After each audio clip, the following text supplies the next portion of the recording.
So ದಿನಾಂಕ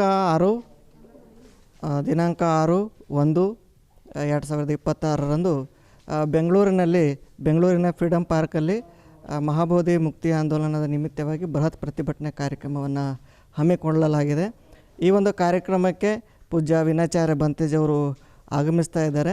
so ಕಾರಣ ಏನಂತಂದರೆ ಬೌದ್ಧಗಯ ಬೌದ್ಧರ ಕೈಯಲ್ಲಿ ಇಲ್ಲ, ಹಾಗಾಗಿ ಬೌದ್ಧರಿಗೆ ಬೌದ್ಧ ಧರ್ಮದ ಪವಿತ್ರ ಸ್ಥಳ ಒಪ್ಪಿಸಬೇಕು ಅಂಥೇಳಿ ಒಂದು ದೇಶದ ತುಂಬ ಬಹಳ ದೊಡ್ಡ ಪ್ರಮಾಣದಲ್ಲಿ ಪ್ರತಿಭಟನೆ ಮಾಡ್ತಾ ಇದ್ದಾರೆ. ಬೆಂಗಳೂರಿಗೆ 6ನೇ ತಾರೀಕು ಬರ್ತಾ ಇದ್ದಾರೆ. ಹಾಗಾಗಿ ಬೆಂಗಳೂರಿಗೆ ಬೀದರ್ ಜಿಲ್ಲೆಯ ಹೆಚ್ಚಿನ ಜನ ಆ ಕಾರ್ಯಕ್ರಮದಲ್ಲಿ ಭಾಗವಹಿಸಿ ಯಶಸ್ವಿಗೊಳಿಸಬೇಕು. ಜೊತೆಗೆ ಆ ಕಾರ್ಯಕ್ರಮದ ಉದ್ದೇಶ ಏನಂತಂದರೆ ಸುಮಾರು ವರ್ಷಗಳ ಪ್ರತಿಭಟನೆ ಮಾಡ್ತಾಯಿದ್ರು ಕೂಡ ಕೇಂದ್ರ ಸರ್ಕಾರವಾಗಲಿ ರಾಜ್ಯ ಸರ್ಕಾರವಾಗಲಿ ಆ ಒಂದು ಬೌದ್ಧರಿಗೆ ಆ ಸ್ಥಳವನ್ನು ಕೊಡ್ತಾ ಇಲ್ಲ. ಹಾಗಾಗಿ 12 ಫೆಬ್ರವರಿ 2026 ಒಂದು ಅನಿರ್ದಿಷ್ಟಾವಧಿ ಪ್ರತಿಭಟನೆ ಕಾರ್ಯಕ್ರಮ ದಿಲ್ಲಿಯಲ್ಲಿ ರಾಮಲೀಲಾ ಮೈದಾನದಲ್ಲಿ ನಡೀತಾ ಇದೆ.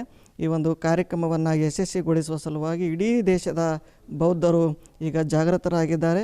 ಈಗ ಫೆಬ್ರವರಿ 12ನೇ ತಾರೀಕು ಕೂಡ ತಾವೆಲ್ಲರೂ ಆ ಒಂದು ಪ್ರತಿಭಟನೆಯಲ್ಲಿ ಭಾಗವಹಿಸಿ ಬೌದ್ಧರ ಒಂದು ಸ್ವಾಭಿಮಾನವನ್ನು ಕಾಪಾಡಬೇಕು ಮತ್ತು ಬೌದ್ಧರ ಪವಿತ್ರ ಸ್ಥಳವನ್ನು ಪಡಿಬೇಕಂಥೇಳಿ ನಾನು ಎಲ್ಲ ದೇಶದ ಜನತೆಯಲ್ಲಿ ಕೇಳ್ಕೊಳ್ತೀನಿ. ನಾನು ಬಂತೆ ಸಂಗಾರಕ್ಕಿಂತ ಬುದ್ಧ ವಿಹಾರ ಅಣದೂರು.